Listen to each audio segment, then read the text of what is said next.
In August of 1590, an English ship reached a small island off the coast of what is now North Carolina.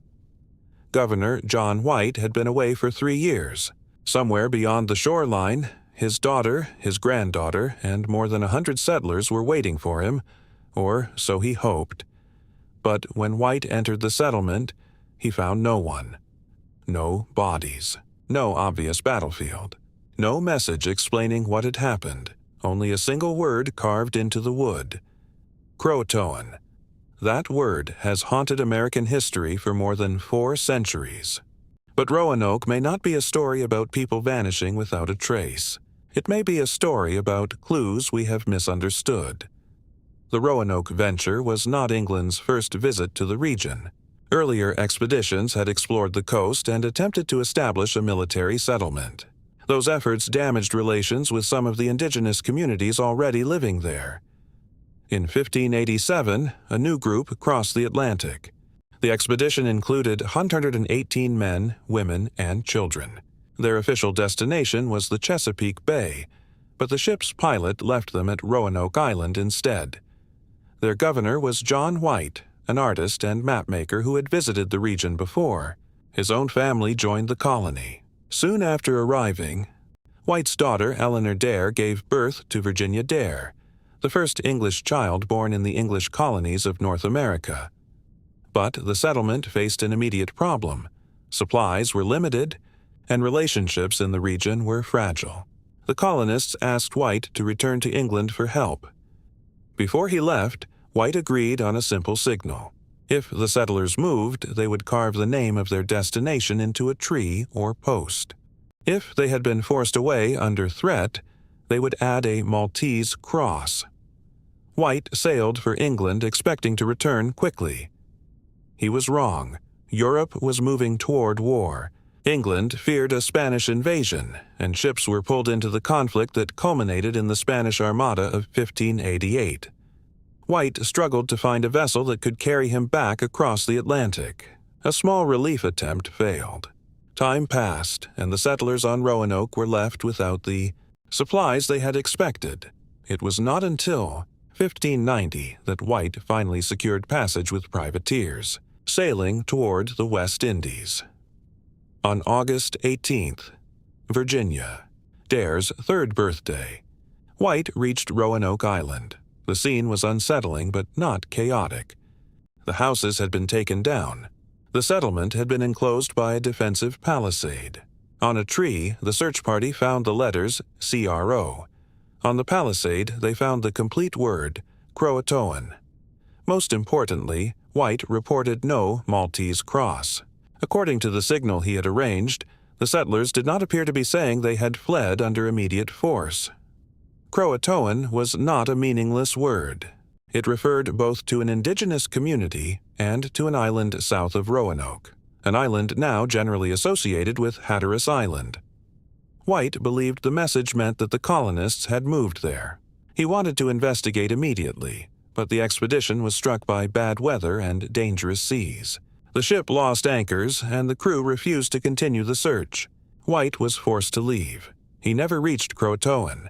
He never found his family, and he never returned to Roanoke. This unfinished journey transformed a difficult colonial relocation into one of history's most famous disappearance stories. So, what might actually have happened? The most direct theory follows the message itself. At least some colonists moved to Croatoan and lived with or near the Croatoan people. The colonists knew members of that community. Manteo, a Croatoan man who had traveled to England, had maintained a relationship with the English and served as an intermediary. Later, archaeological discoveries on Hatteras Island have included European objects from the general period. These finds are intriguing, but they are not definitive. European goods could have arrived through trade, and archaeologists have not identified a settlement, graveyard, or group of remains conclusively belonging to the lost colonists. There is also a practical question. Could one island community support more than 100 additional people with limited resources? The Croatoan message is strong evidence of an intended destination. It is not proof that every colonist reached it or remained there. Another possibility is that the settlers split into smaller groups. Before White departed, the colonists had discussed moving about 50 miles inland. A divided colony could explain why evidence has been so difficult to find. One group may have traveled toward Croatoan while another moved inland in search of safer ground, fresh water, and better food supplies. Archaeologists have investigated sites around the region for evidence of English material from the late 16th century. Some discoveries have generated serious debate, but none has produced universal agreement about the colonists' final destination. A dispersed population would also have left a faint archaeological signature. Their tools and clothing would wear out. European objects could be reused, traded, or absorbed into local communities. Within a generation, descendants might no longer have lived in anything resembling an English colony. In that scenario, Roanoke did not disappear in one dramatic night. It slowly dissolved into several different futures. The settlers also faced genuine danger. Food shortages, disease, hurricanes, and conflict were all possible. Relations between English expeditions and indigenous communities had already been damaged by previous violence. A group traveling inland or along the coast could have been attacked, scattered, or weakened by hunger, but a single catastrophic attack at the Roanoke settlement does not fit every clue. White described an orderly dismantling of buildings and found no clear signs of a battle. The carved destination and the absence of the agreed symbol of distress suggest planning rather than a sudden massacre. Natural disaster is possible too, especially in a region exposed to severe storms. Yet the colonists apparently had time to remove structures and leave a message. The evidence points less toward one instant of destruction and more toward relocation followed by years of hardship. The phrase "lost colony" makes Roanoke sound like a supernatural mystery. 118 people disappearing from a sealed room, but the settlement was not sealed. It stood inside a complex world of indigenous nations, coastal islands, waterways, trade, conflict, and migration. The colonists left a destination. John White understood it. The tragedy is that he was prevented from following it.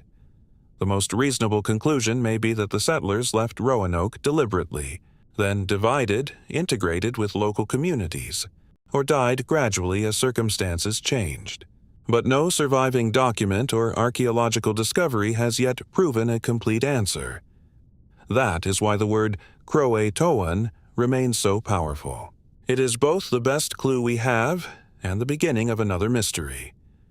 What do you think happened? Did the colonists survive by joining the Croatoan people, move inland, or meet a different fate? Share your theory below, and subscribe to Hidden Saga Stories, because some stories refuse to disappear.